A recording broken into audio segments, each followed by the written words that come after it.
Hello, good evening, everyone. You're very, very welcome. Thank you for joining us here on this, I was going to say Monday evening broadcast. It's Tuesday night, and we normally are on Monday nights, but just with events again, we just needed an extra couple of days break. So to say a huge thank you to everyone who participated and supported the protest and the rally on Saturday in Belfast City Centre. We were just absolutely overwhelmed at heart, and we want to particularly thank our Pastor Clive and three politicians, Diane Dodds, Gemma Brawley, and Ron McDowell, and also Andy Campbell for closing in prayer. So we just want to say thank you so much for you being there, for participating. I know there's been incredible feedback. We've had quite a number of questions and people asking for more information about the speakers, etc. So I just want to thank you. Those speeches will be available online in the next few days. Watch out for those.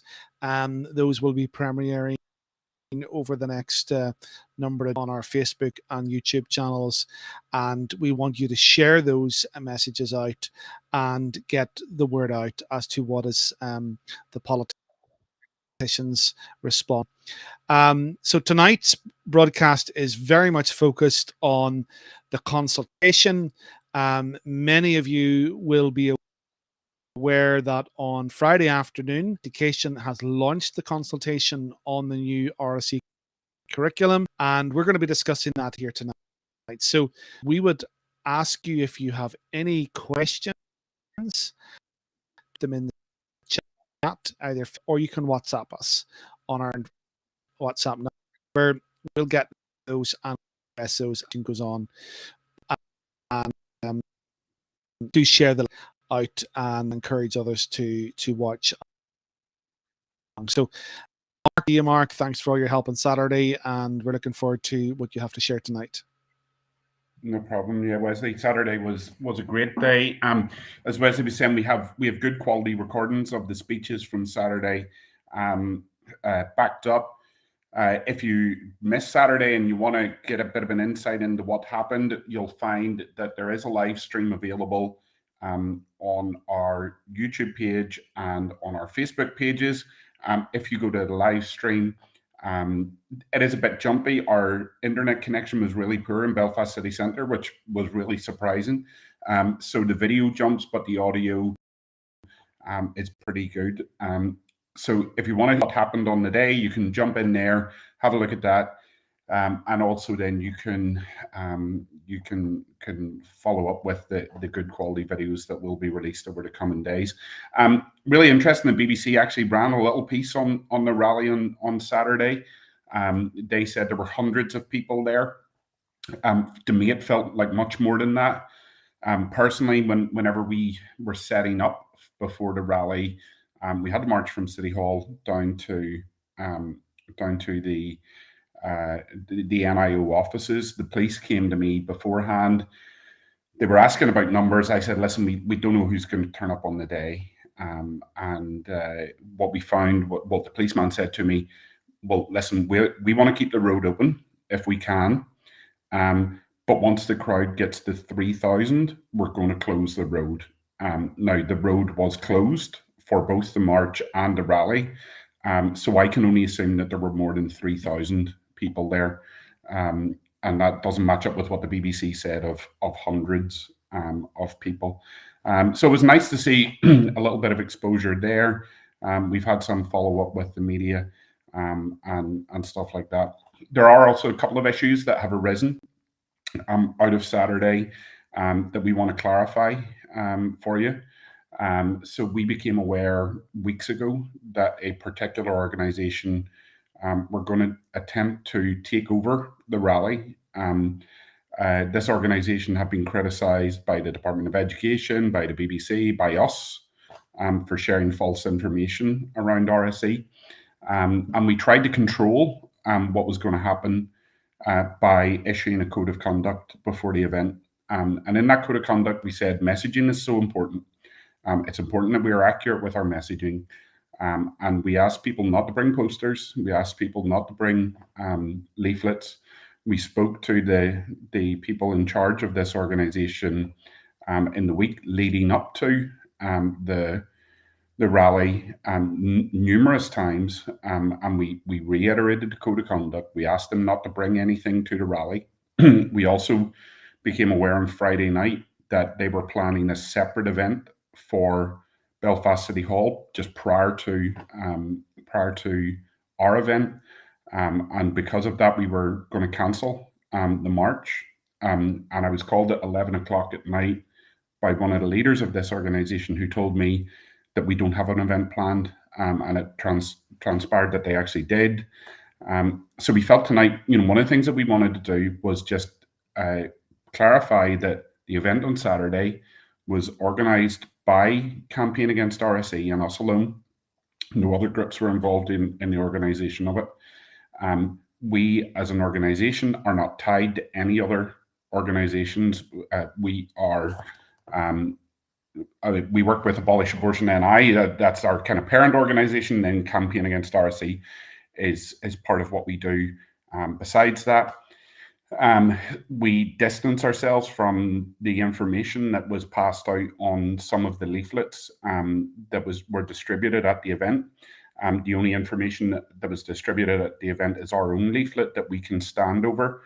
And certainly we would suggest if you have received any leaflets at the event that talk about a WHO curriculum and masturbation for 4-year-olds, we would advise that you just bin those leaflets because they are completely inaccurate. So again, we weren't working with anyone else. We did try to control what was going to happen on the day. Our attempts at reaching out to other organizations were ignored. And we just want to make it clear to everybody that the only information we can stand over is the information that we put out, and we are not associated with any other organization. So let's get on to the main subject of this evening, which is, of course, the consultation that was launched by the Department of Education last week. And the Department of Education's consultation is very short, but it's worth having a look at. Not so, in so much that we can answer some of the questions that they put. But the problem with it is that there's a lot of stuff missing from it that we would really have expected to have been part of this consultation. So I have got a coffee with me. We call this coffee in the consultation because, partly for me, because I've done 3 days back with full children in, and I'm absolutely knackered now. So the coffee is more for me than for anybody else.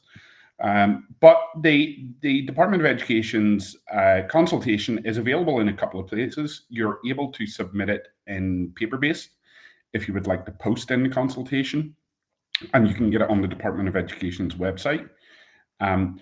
It's also available online, where you can go to the consultations page on the NI Direct website and fill in the consultation via that. There's also the option to email in the consultation, which is again at the same address as the paper-based. And what we'll do is afterwards, after the video, we'll paste these links into our video descriptions, and then you can view it from there. So really important as we go through tonight's presentation, we are not going to give you a template for what you should fill in on the consultation. And we know historically that a number of organizations have a tendency to put out kind of template responses where all you do is fill in your name and your email address, hit send, and it will send a kind of preset consultation response. Now, what tends to happen with those consultation responses is they all get bundled together in one, and they get fired out to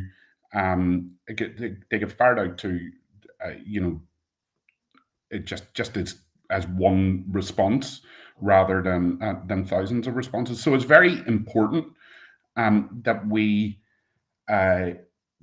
respond in our own words. So what we're going to be doing today is kind of giving you some pointers, some kind of guidance, and then we want you to take that guidance and put it into your own words and elaborate on it yourself.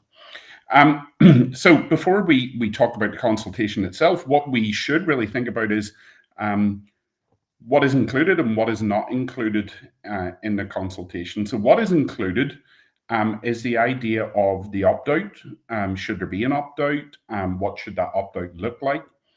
There's a little bit of a discussion around access to materials. Should parents have access to materials? And the last one is, should schools be able to teach about abortion and contraception from a moral standpoint? What is not included, and this is really important, it says, are these changes needed? That is not asked in this consultation. You're not asked for your views on RSE. You're not asked what your views are on the changes themselves, and you're not asked for any detail on what you would like to see taught to your children. Content. Now, you'll see later on, one of the sections is actually called is actually based around content, but it doesn't talk about content at all. And the other thing that is missing completely is the idea of any kind of staff opt-out. So should staff be able to opt out of teaching these lessons as well? So the consultation itself is broken down into a few different areas. First area is background information. So it gives a little bit of information into the regulations and why they have happened. It explains a little bit about the CDOD recommendations. It explains a little bit about the Section 9 and the Secretary of State's intervention. And then it goes into the consultation itself. And we're going to spend a lot more time looking at these pieces at the bottom, which talk about the consultation. So the About You section is obvious. In the About You section, you answer questions about yourself. There's the option to say whether you're a parent, whether you're a guardian, and that kind of background information. But we're going to spend a lot of time just looking at the curricular content instead. So the curricular content is based in around a couple of different sections. And before each section, it gives you a little bit of a background. Now, the backgrounds are quite lengthy, but what we're looking at here is addressing sections of it that we feel are slightly interesting. So we've taken the full consultation preamble for each question, and we've condensed it into a much smaller space. So the background for Section A says that the Secretary of State for Northern Ireland has made regulations which came into force on the 1st of July and will apply from the 2023-24 school year onwards. The regulations amend the Education Northern Ireland Order 2006 by requiring that the curriculum for every grant-aided school shall, in relation to Key Stages 3 and 4, include age-appropriate, comprehensive and scientifically accurate education on sexual and reproductive health and rights, covering the prevention of early pregnancy and access to abortion. So again, a lot of the claims that have been put out say that this is going to change primary school curriculum. Here you have confirmation from the Department of Education that this affects Key Stages 3 and Key Stage 4. Key Stages 3 and 4 begin at Year 8 in secondary school and go up to Year 12. The next little piece that I want to focus on then goes on to say that under Circular 2013/16, the department requires that all grant-aided schools have an RSE policy and a taught RSE program. In keeping with the design principles of the Northern Ireland curriculum, schools have a flexibility to decide on the content of their taught RSE program and how to deliver it. Typically, schools will deliver their RSE program through standalone personal development as part of Learning for Life and Work lessons, though other lessons across the curriculum are through a combination of both, Some schools may also choose to use external providers to help support the delivery of aspects of their RSE program. So a lot of schools currently schools have the flexibility to decide what content they teach in their RSE program and how it is taught. And that means that because of many of our schools have a very Christian ethos, those schools are able to teach around issues like abortion in the way that they want. Many schools choose to talk about the ethics of abortion in RE and look at things like the development of a human being as part of their biology curriculum. So they can talk about abortion from a moral and ethical viewpoint that matches their own ethos. Now, there are some schools who have a completely different ethos. So, for example, the integrated sector, very many of them have a completely different ethos and they take a totally different approach to RSE. What we would recommend you do now in preparation for the changes is going and speaking to your schools and asking about their RSE policy. See if there's anything in it that you find concerning, and if there is, then you can just go and ask for their program as well. So this information then goes on to say it should therefore be noted that the change in the legislation made by the Secretary of State does not prevent teachers and pupils being able to continue to discuss and comment on moral and ethical issues which may arise in relation to the content of teaching and learning resources developed by SEA. Specifically, teachers and pupils should be able to discuss and consider moral, ethical, and religious issues that arise during the personal development and home economics elements of learning for life and work, or in other areas of the curriculum, including religious education, drama, English, biology, and history. Now, this sounds like they're trying to back themselves out of a little bit of a hole here, and they're trying to say that SEA are going to provide resources for teachers to use. The teacher will deliver the lesson, but there might be conversations come up on the basis of what is taught that will touch on moral and ethical viewpoints. The whole point of this, though, is that the lesson itself mustn't have a moral or ethical viewpoint. And one of the key contributions from the Human Rights Commission said that the part of the problem they have with RSE in Northern Ireland, as it currently stands, is that it has an anti-abortion ethos and it promotes abstinence. So those two viewpoints come from a moral and ethical consideration of abortion and sex. And this is what they're trying to change. So although they're saying that staff will be able to discuss other moral opinions, what will not be allowed to happen is that morality will form the basis of the lesson anymore. And, in very many ways, what the Department of Education are saying here goes completely against what Chris Heaton-Harris has already said on the 6th of June about RSE. He said, "I wish to be clear that educating adolescents on issues such as contraception and access to abortion in Northern Ireland should be done in a factual way that does not advocate or oppose a particular view on the moral and ethical considerations of abortion or contraception." So Chris Heaton-Harris has already said, well, I expect that the curriculum will be delivered in such a way that doesn't give any moral or ethical consideration about abortion or contraception. The Department of Education are saying, well, actually, you can. So there's a bit of a contradiction there. So it's probably not surprising that the very first question focuses on what Chris Heaton-Harris has said on the 6th of June 2023.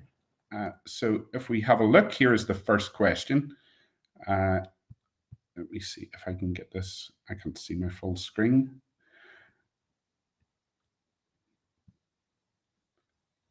So it says the content of teaching and learning resources for learning for life and work developed by SEA should be factual and contain age-appropriate, comprehensive and scientifically accurate education on sexual and reproductive health and rights, covering prevention of early pregnancy and access to abortion. Now, basically what it's saying there is that language is all from the regulations, but then it goes on to say, and these resources should not advocate or oppose a particular view on the moral and ethical considerations of abortion or contraceptives. So the wording of that is exactly what the Secretary of State had in his statement on the 6th of June.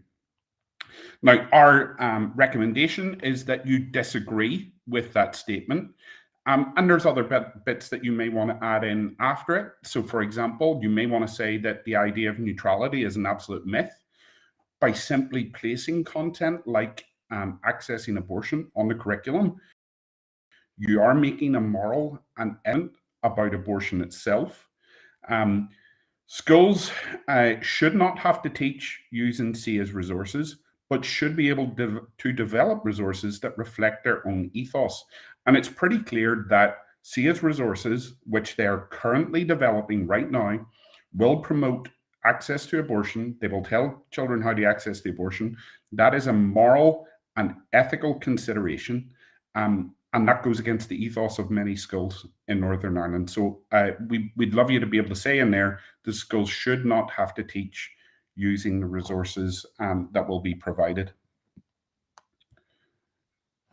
The next section then, section B, deals a lot with the opt-out and what the opt-out will look like. Now, we want to warn you very specifically about aspects of this, and you can see some of it in the background information as well.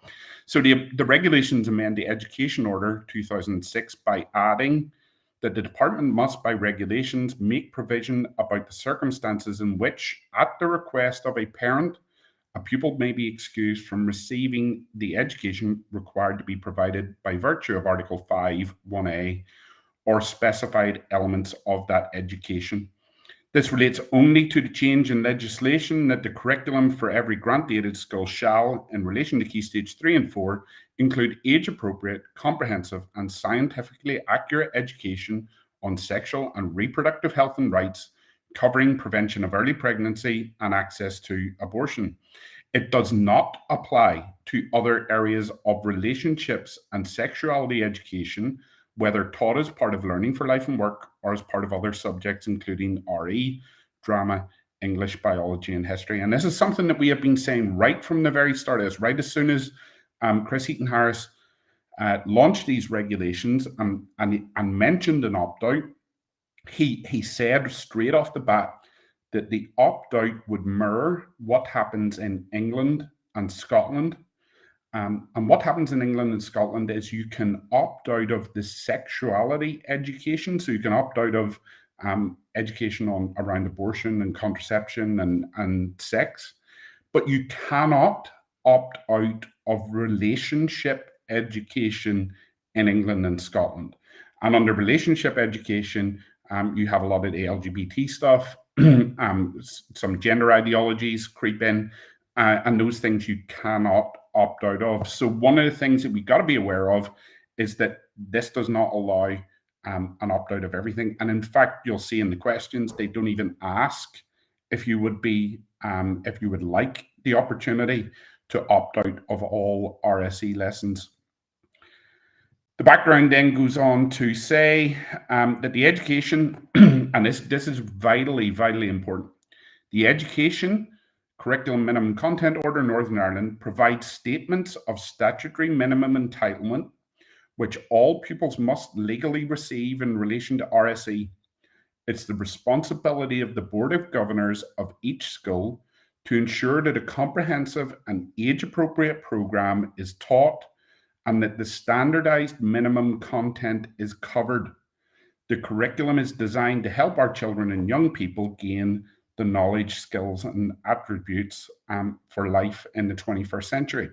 So there's a legal minimum that must be taught in Northern Ireland, but schools are able to tailor that around their ethos, and they're able to tweak the bits that they feel are important for their pupils and deliver only those. Now, I can show you what the current statutory minimum is for Key Stage 3. So that is from years 8 to 10. The concepts in terms of relationships fall into this final column. And you'll see that it talks about exploring the qualities of relationships, including friendship. And then it says, for example. Now that word, for example, is really important because it means that schools don't have to teach all of these bits. They can change that in line with our ethos. So explore the qualities of relationships, including friendships. Explore the qualities of a loving, respectful relationship. Develop coping strategies to deal with challenging relationship scenarios. Develop strategies to avoid and resolve conflict. Explore the implications of sexual maturation. For example, and if we look at this one specifically, it says, for example, sexual health, fertility, contraception, conception, teenage pregnancy, and childbirth. But again, for example, if you were in a school with a Catholic ethos and you didn't want to teach about contraception, the Catholic schools wouldn't have to, because it says, for example, beside that. Now, the wording in bold there is what appears in the regulations, in the official regulations. And then you can go on and have a look at the minimum content for Key Stage 4 as it currently stands. And I'll show you that. And personal development at Key Stage 4 says to develop an understanding of how to maximize and sustain their own health and well-being, reflect on and respond to their developing concept of self, including managing emotions and reactions to ongoing life experiences, recognize, assess, and manage risk in a range of real-life contexts, develop their understanding of relationships and sexuality and the responsibilities of healthy relationships. And again, sexuality here is talking specifically about all things sex-based, not about gender ideologies. Develop an understanding of the roles and responsibilities of parenting, and develop further their competence as discerning consumers in preparation for independent living. So, there's a lot in that isn't really too controversial. And the fact that schools have the ability to tailor it themselves to whatever they want to teach means that they can maintain their Christian ethos if the school has that Christian ethos. But what struck me about the consultation is that it talks about the minimum standard content, and then it says this. Oh, skipped on too far. Topics should include, but are not limited to, consent, violence against women and girls, domestic abuse, healthy and respectful sexual relationships, marriage, LGBTQ plus issues, abstinence, menstrual health and well-being, social media, and online safety. So the consultation is saying that the statutory minimum includes this stuff here. And actually, if you look at the statutory minimum, it isn't in it at all. Now, this raises bigger questions for me about what is the RSE curriculum actually going to look like after the change in January, because we have a broad range of what you would believe based on different organizations. On one extreme, we have organizations who are talking about teaching masturbation to 4-year-olds. And on the other extreme, we've got organizations like the Evangelical Alliance and Love for Life here saying, no, this is only going to be the inclusion of abortion and contraception. So what we're going to do next week is we're going to spend a wee bit of time actually having a look at the regulations and trying to tweak a little bit out of the regulations and really study the language, go into it in depth, study the language of the regulations, and try to get to grips with what might happen in the future. Because our feeling is that the Secretary of State and CEDAW require a comprehensive education on sexuality and reproductive health and rights. And that covers more than just abortion and contraception. It is our feeling that activists in the Department of Education and SIA are going to use these regulations to push a much, much wider curriculum on our schools.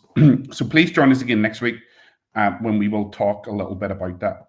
So this section then goes into the main questions of this section, and there are a couple of questions here that we want to answer. The first one, two of the questions are very, very similar. And again, I'm not really sure why they're asking two questions that are basically the same.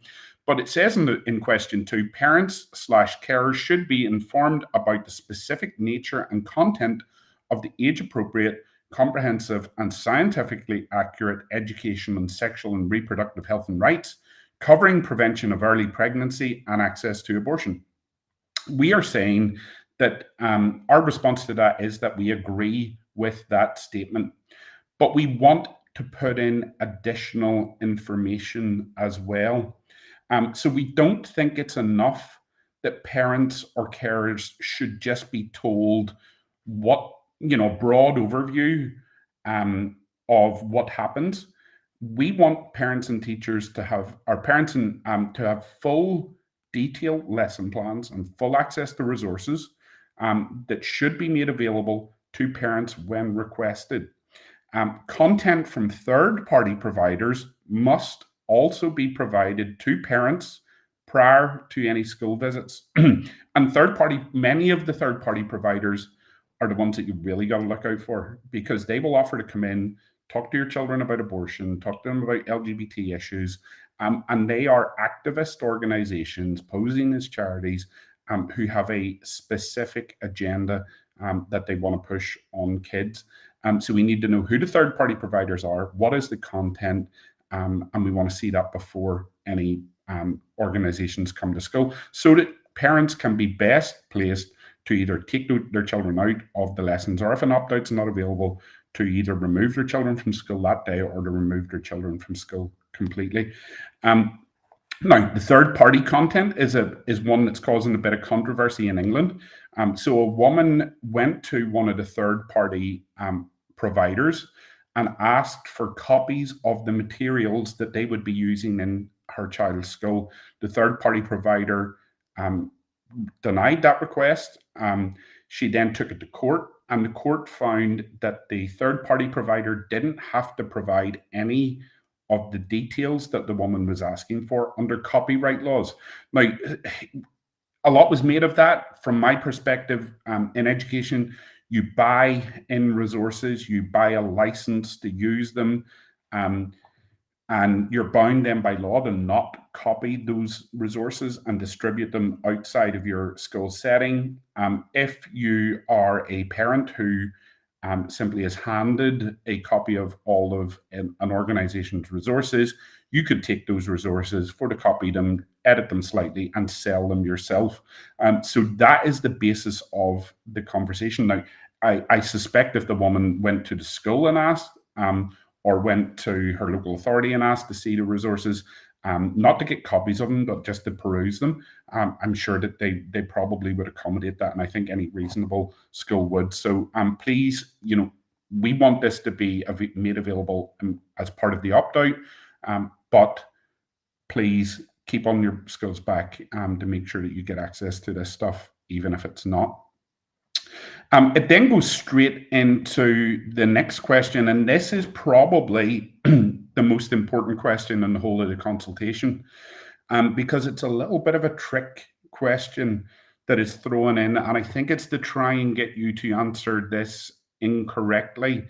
It talks about the United Nations Convention on the Rights of the Child, and it includes Articles 1 to 3 and 12 of the Rights of the Child to express their views, feelings, and wishes in all matters affecting them, and to have their view considered and taken seriously. And Article 5, the rights and responsibilities of parents and carers to provide guidance and direction to their child as they grow up, so that they fully enjoy their rights. This must be done in a way that recognizes the child's increasing capacity to make their own choices. The department's guidance, when developed, should consider, in such instances, how schools balance the rights of both children and parents or carers in implementing the regulations. And we are saying to disagree with that statement.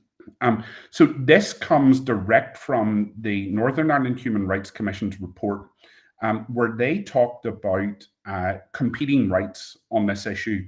And what they tried to say is that the right of the child to access the information trumps the right of the parent to opt them out of accessing the information.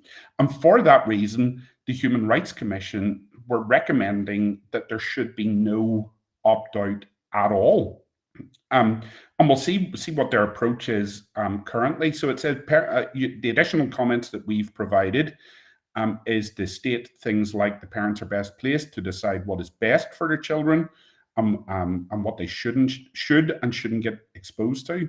You know, when it comes to watching stuff on the TV, we don't just let our children watch whatever they want. We use discernment to decide what is best for them, if the content is appropriate for their age, and ultimately we protect them from things that could cause them harm. And we should say here also that any child's wish to access this content should not cancel any opt-out from a parent. And that's what the Human Rights Commission would like to see. That's what I think they're hinting at here, that if a parent opts out but a child says, no, I want to go to that lesson, that the child would be allowed to go. You can already see that the Human Rights Commission are fighting against any opt-out, and we would warn you to not see the opt-out as a means to an end. It is not going to protect your children in the long run. Just last week, the Human Rights Commission published their submission to the CEDAW committee, follow-up to inquiry concerning the UK of United Kingdom of Great Britain and Northern Ireland. They published a list of recommendations that they want the committee, the CEDAW committee, to follow up on. So 3.12 says the committee may wish to clarify whether, in its view, the provision for exemptions from relationship and sexuality education within the Education NI Amendment Regulations 2023 is compatible with its recommendations. So effectively what they're doing is going to CEDAW saying, do you think there should be an opt-out? What will happen then is CEDAW will come back and say, no, there shouldn't be an opt-out. Because the CEDAW recommendations place the legal duty on the Secretary of State, either at that stage, he will remove the opt-out completely, and he can do that unilaterally, or the Human Rights Commission will take him to court and they'll force the removal of the opt-out. So the opt-out will not be around for long, because the Human Rights Commission are already working to end it. There are many politicians in Northern Ireland who are backing that wish as well. They go on to talk about 16 to 19-year-olds. So they want to expand the RSE curriculum beyond Key Stage 3 and Key Stage 4, and they're targeting those in Key Stage 5, so in sixth form, on the basis of that. Now, this report included a whole range of different responses, but I want to talk to you, share a bit of a thought on the perversion, the other perversion of the Human Rights Commission, and how they twist human rights to mean whatever they want to mean. And there's one particular recommendation that they've made that jumped out at me as being completely sick. It was 2.46, which says the committee may wish to recommend that the state party, so that's the UK government, ensures that occasions when a baby is born alive after a termination of pregnancy procedure is effectively monitored with clear guidance for medical professionals, and that the individuals involved are adequately supported. So the Human Rights Commission are saying that when an abortion fails and a baby is born alive, that there should be procedures on how to deal with that. Presumably, that means how to finish the job. Those procedures should be monitored with guidance for medical professionals, and that the individuals involved should be adequately supported. In other words, they are saying that when a murderer fails to murder their victim, and their victim is still alive, there should be guidance of what to do, and that the murderer should receive support in the aftermath of that. Throughout history, we have seen human rights can be taken away or given to individuals on the whim of society. We look back to the 1800s, to the time of slavery, whenever Dred Scott, in his case in the United States Supreme Court, the Supreme Court declared that he was not a person, that he was property, and he must remain in captivity. We've seen how people are stripped of their personhood when the Jews were murdered as part of the Holocaust, and they were called parasites. And for me, this brings back the importance of our central belief system. And there are a number of people I know are critical that we are a Christian organization, and we are very open about being a Christian organization. But at the end of the day, if you want to argue on this with human rights, you have no objective standard of truth, because human rights can be twisted to mean whatever you want. And using human rights to argue this issue just leads to two different sides arguing over details, and they never reach an agreement. If you want to talk about biology in terms of this, the Human Rights Commission, CEDAW, the Secretary of State, and others don't care about biology. They don't care about it. We're talking about people here who are talking about babies being born alive after after an attempted murder. They don't care about biology. So let's not use biology. This is not an issue of science. This is an issue of sin. And that's why we bring the gospel into conflict with this issue, because it is the power of God unto salvation. And without God's objective standard of truth and his law, there is no way to truly love your neighbor as yourself. And that's why we do what we do. And then we get into the final question of the consultation, which says that pupils and parents / carers should have access to an overview of their school's RSE policy and planned RSE program. Again, for me, that sounds very similar to question 2. Question 2 talked about parents being able to see content. So again, we've agreed with that statement. We've said that the overview must include detailed lesson plans and full access to the resources that will be used. And again, reiterate the danger of the third-party providers. Any material from third-party providers must be provided to parents prior to any visits to school.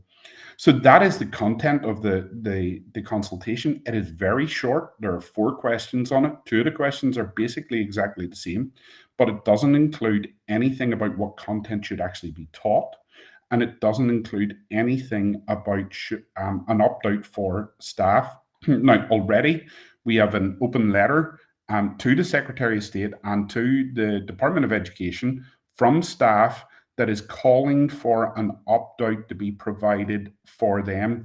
Currently, we have just over 300 school staff have signed that open letter calling for an opt-out and stating that if an opt-out isn't given, they will simply refuse to teach this content. So please, if you are a member of staff in a school, please sign the letter, continue to add that pressure onto the department and the Secretary of State for your colleagues, for yourself, and take that stand with us. So Wesley, that's me finished with my little bit. Have we any questions or comments that we want to address? Mark, thanks for that. I'll try and bring in Clive here. Hi, Clive. Wesley, Mark, everyone. Mark, the question I sent today from Laura, I think that's a really good one. I think for most people, they need more guidance on basically exactly what to do, a template that they can send to the school. Are we able to provide any help in that area? Yeah. So people are asking for a kind of template letter that they can send to school to opt their children out. But in actual fact, when January comes, there will be an opt-out mechanism provided by the Department of Education. So there won't be any need for you to send a letter, specifying that you're going to opt out. The information will be provided on how to do that when the guidance is issued come January. I think the other thing, and notice the comments that have come in, I don't think that any of us have any illusions about this consultation. I think that, my views on it, similar to exactly what has happened on the abortion issue. But I'm persuaded that we do need to respond to it. That in the days ahead, even if that is just simply to be able to say, as we can say over the abortion issue, 80% of the people who responded to the consultation on abortion were against what the government implemented. And even if that's exactly where we end up with this, it's still a stick to hold them accountable, that this is undemocratic, it is totalitarian. And I agree with actually some of the comments. I mean, what we really are aiming for is that these things will not be taught at all. But we have to start somewhere. So for that reason, let's just say the consultation, take part in it, answer it with the help that you've been given tonight from Mark. Continue to go to your school, the chairman of the Board of Governors, write to the school asking what they're going to teach. All those things are still absolutely necessary. Sign every letter, every petition you can. I'm also in agreement with that. I noticed that there's a question up there. I'll let you answer, Mark. No, that's a really good point from Catherine that she was making. And, this goes back to what you were saying, Clive. Ultimately, what we want is this not to be taught in the school at all. And, Catherine's making the point there that if we opt our children out, they could still be exposed to this content secondhand by pupils who are bringing out resources from the class or who are just simply discussing what has happened in the class. So, yeah, we totally agree with Catherine. And one of the things that we're going to be looking at is how we can apply pressure to boards of governors to maintain their schools ethos by simply ignoring the guidance that is issued by the Secretary of State. So that is a really, really important point. The opt-out is not the be-all and end-all here. It doesn't provide any protection really for children, and as I said, it's going to be gone very, very soon. I think so. We need to be able to do that. I think, Mark, what I would argue about the opt-out is that it really is ultimately a smokescreen to allay people on our side of the argument that you're going to be okay. You're going to be able to opt your child out of that. The government knows if they railroad this through without providing an opt-out, they will have a massive rebellion. So they're going to provide a soft opt-out, which will be a few years. But as you very well mentioned, that the people who are pushing the ideology are saying to CEDAW, and this is not fulfilling the letter of the law according to CEDAW, which is the law in our country. If the Secretary of State doesn't change and remove the opt-out, the human and they'll go through the process again. This is abortion. The Human Rights Commission have been taking the government to court for over 5, 6, 7 years now to push for further changes along the line. And I think ultimately we're in a massive period of potential in Ireland, which we need to start preparing for. But one of the chief objectives to be the abolition of the Human Rights Commission. They are one of the most dangerous activist organizations as public that are pushing forward these laws, and we're looking for a political that's going to campaign to remove it completely from and take these issues back into the hands of legislators and our MLAs, because they're the people who are ultimately accountable to the people, not these political appointees. It is people who stand and go before the electorate and get voted in. They're the people who have to be held accountable. But here we have this quasi activist government force that is. So I think we need to give a lot of thought and a lot of energy to campaigning for these institutions to be removed and to allow the issues to be brought back to the people to decide according to our own ethical. And we're not afraid of any debates and arguments with people across the road. But what we can't have is people subverting democracy. These are organizations. They have been disastrous for democracy in our country, and they have completely destroyed the basis of the Belfast Agreement. That is gone. Belfast Agreement is now dead, and there's going to have to be a new deal or a new agreement at some period on how this country is governed. So those are some of my just responses. Yeah, there's another good wee question there about what ages are they planning to teach this to. So it is important to realize that the statutory requirements for primary school will not be changing as part of these regulations. This is all focused on secondary school. And again, it all goes back to the CEDAW report was based around abortion. So the CEDAW report was on abortion. It doesn't make sense for you to push abortion on primary school children who can't conceive. So they're targeting these changes at secondary school, key stages 3 and key stage 4. But parents should, and I think one of the really good things about this is that parents are awake of now to the fact that RSE exists and that schools are teaching RSE in different ways and using different materials. And part of the issue in the past was that we had a very small statutory requirement with massive flexibility beyond that. And that was essentially put in place to allow Christians, schools with a Christian ethos, to not have to teach some of that really horrific content. But there are other schools who are choosing to teach the horrific content because that matches to their ethos. And so that's one of the things that I think a lot of parents have become aware of.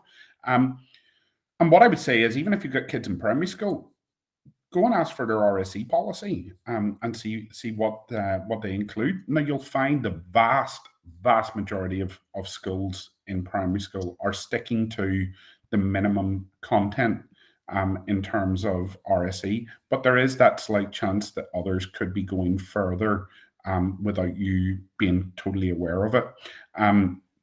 So go to and ask for the RSE content. On our website, we've got a little bit on future RSE provision, and we want to encourage you to have a look at it. There's a little bit on SIA's progression framework as well, because there is concerning content for primary schools in that section of the progression framework. So please do have a look at that as well. Just a point that came up there too.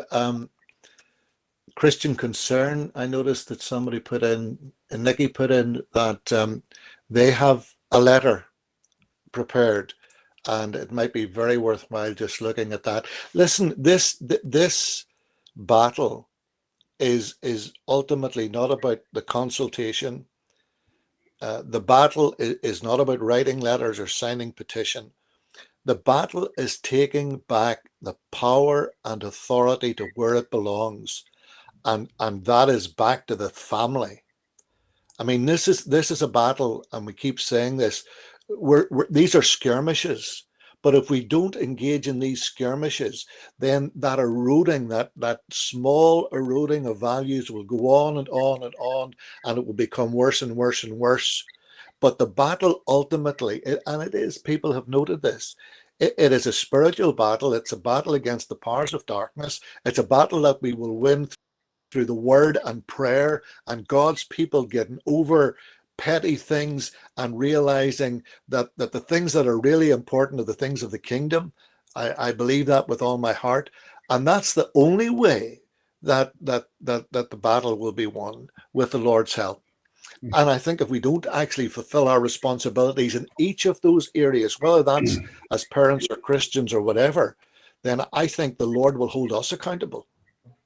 We will have totally lost a heritage that was so precious for many of us growing up as students or teachers or whatever. And so my appeal is, there may only, I know some people are speaking about numbers here. So, and I understand why some people, they're confused. I do understand that. And we have reiterated this over and over again. Please check the facts. Please see that this is part of a larger program. And please encourage every single person to be involved. Mm-hmm. Yeah, there's another really great point there from Catherine. She's talking about reconstitution of Board of Governors beginning this year, and how important it is to have Christians on the Board of Governors of schools. We have on our website, I'll actually show you, on our website under the Take Action section, we've got a piece on where we're encouraging people to join their Board of Governors, because ultimately what is going to happen here is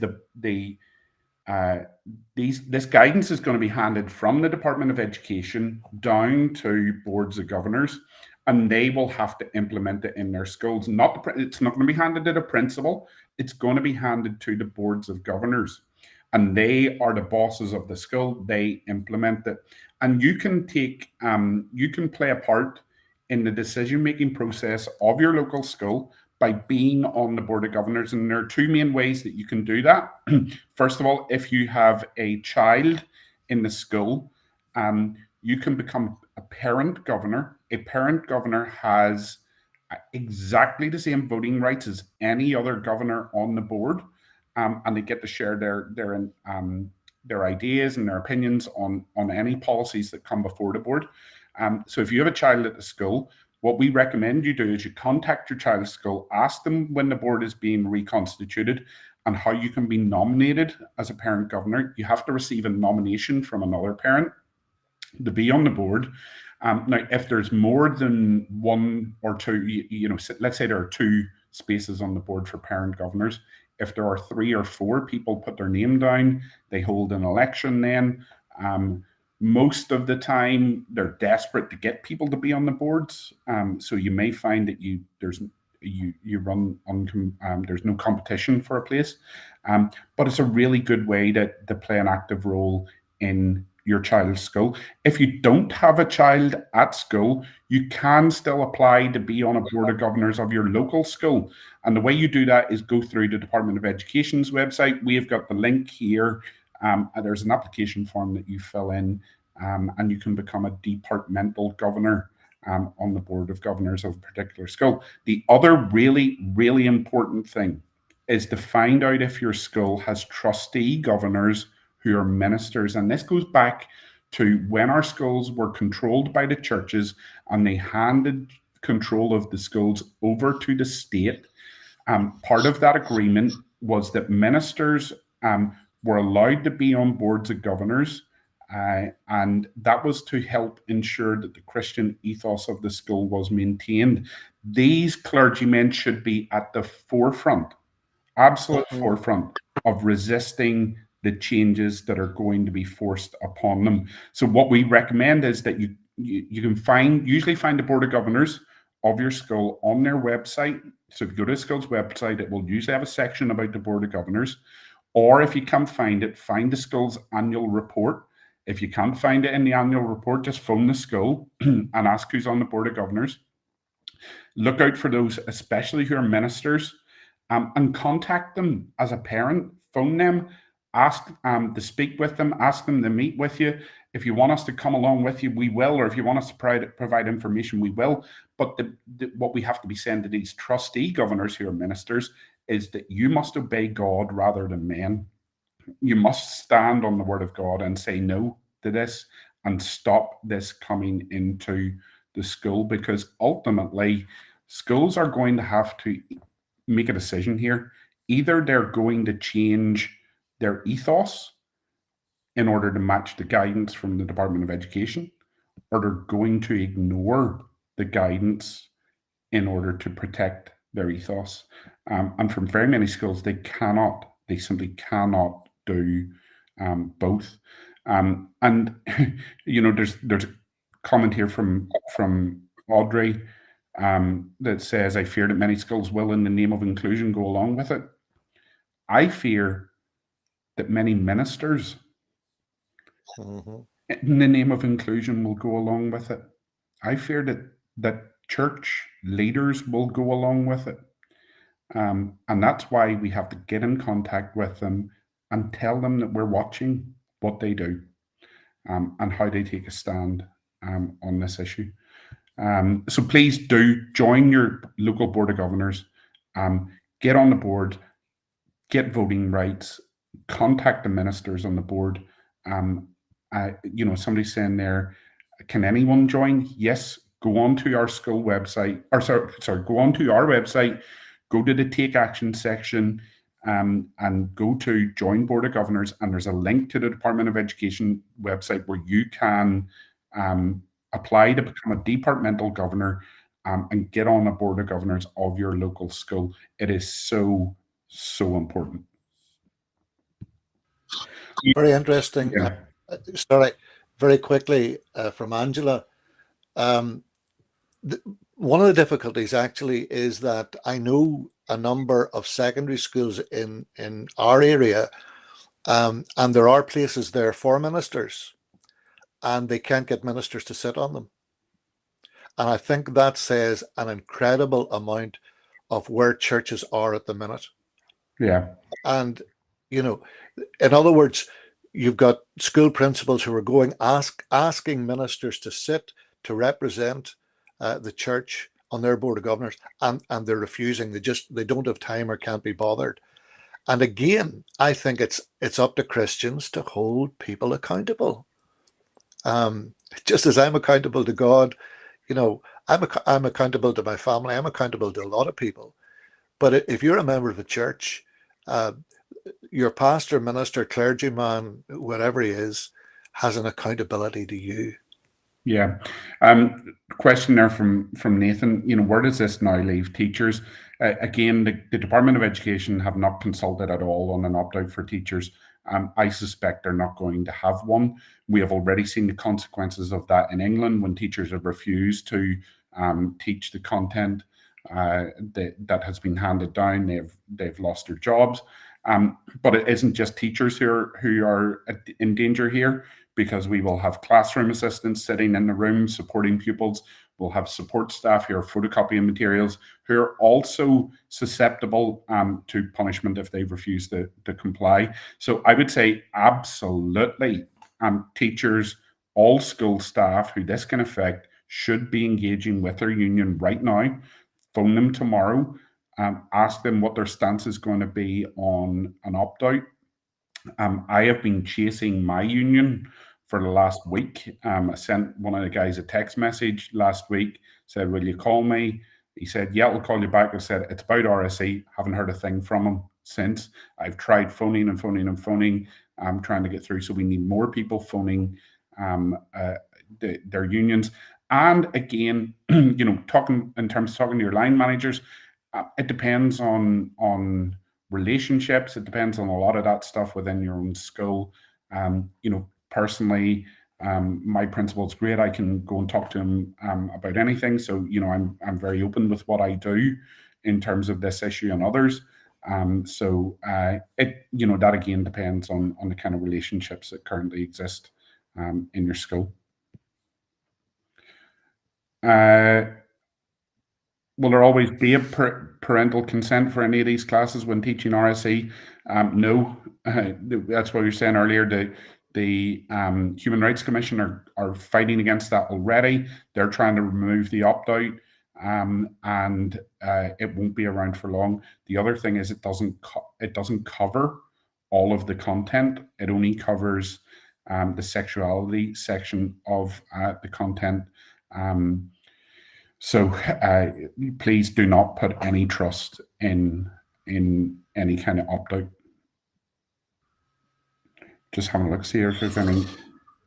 Yeah, I think we're going to need to get the conversation to how this whole issue is going to be solved, and we need to, over the coming weeks, explore Section 9, the legislation that is going to drive this transformation agenda for decades. This is not 1 year, 2 years, 3 years. It's a 50-year project that they're working on, which ultimately, if it's successful, will eradicate Christianity as we know it from this part of the United Kingdom. And so, we need to start discussing how we repeal Section 9, and the demand now must be made for this piece of legislation to be removed. And we want you to be involved in that, and we'll be talking about that in the coming weeks and months as we get into this campaign, because legally this cannot be stopped. The only way that there is any leverage will be politically, and a political demand being made by politicians in Northern Ireland who are our representatives for this legislation to be consigned to the dustbin of history. So that's what we're going to be looking at, and we're going to be back, God willing, next Tuesday night, not Monday, Tuesday night, 8:30. Clive, I know you came in a little bit late. Do you want to say a few words about the rally and just your observations up? Well, it was, I think, tremendously encouraging, and a real answer to all the prayers that people have been offering up to the Lord. I think the spirit of the meeting in all who participated was tremendous. And I do want to just pay again a word of appreciation to yourself, Wesley and Mark, for people don't realize the amount of work that you put in just to make that happen. And liaison with police and the Parades Commission and all the rest that people aren't even aware of. The one thing that I do think, Andrea Williams was there of Christian Concern, am I right? I just got a chance to speak to her very briefly. And I was kind of sorry that she didn't get a chance, because that's an organization that we want to forge closer links with. Overall, I think it was the Lord give us a tremendous day together as a beginning, not as the end. That's the beginning. If people sort of feel that they've done their bit, they've paraded. And I think with the abortion issue, I think of the demonstration at Stormont, where there was massive support. And then the problem was, it was as if people sat back and said, well, now we've done it, we've made our feelings known, we can relax. This will only change if the Lord moves amongst his people, and the momentum goes from strength to strength. And we need to get over pettiness. We need to get over the small things that divide us. We need not to look for the limelight. We kind of feel sometimes, that some people are there to make an impression, where I'm not interested, to be honest with you. I think we're in it to honor the Lord, to bring glory to him, to serve him, and to show our love for him by protecting our children.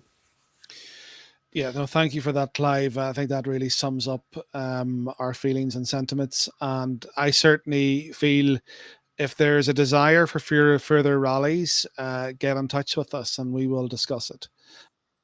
And let's look at the possibility. Already had a number of very serious inquiries about even something much bigger, which I'm going to be meeting something tomorrow to discuss that.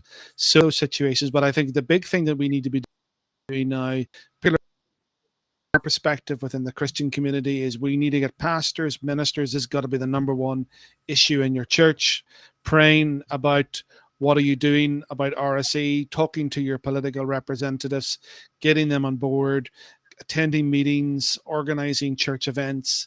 There's so much that we can only sort of do a very limited amount with the work that we're doing, but you out there, you can do so much. We have leaflets which can be distributed. We have got about 6,000 or 7,000 out of the rally. We're getting more. We'll get another 20, 30, 40,000 leaflets if we can get them out, if you can distribute them in your church, in your community. So there's a lot of things that we can not take the foot off the pedal. We must continue, but it must be done prayerfully. It must be done in respect. And a big part of the event, and it was done, there's a real sense of being wanting to be angry about this, and that's correct and right, but we cannot allow that anger to dignified response to this, and looking to God to deliver us. So, gentlemen, any other final comments up? No. Okay, folks, thank you so much, Mark and Clive, for your contributions tonight. We'll be back. info@niagainstrc.com if you have any questions or comments you want to make, or get in touch with us by Facebook, Messenger, or WhatsApp. Anyway, if you feel you can help us in some way, open, just get in touch with us. We need your help, and so we really appreciate that. So good night. God bless you all. We'll see you, God willing, next Tuesday. Good night. Thanks.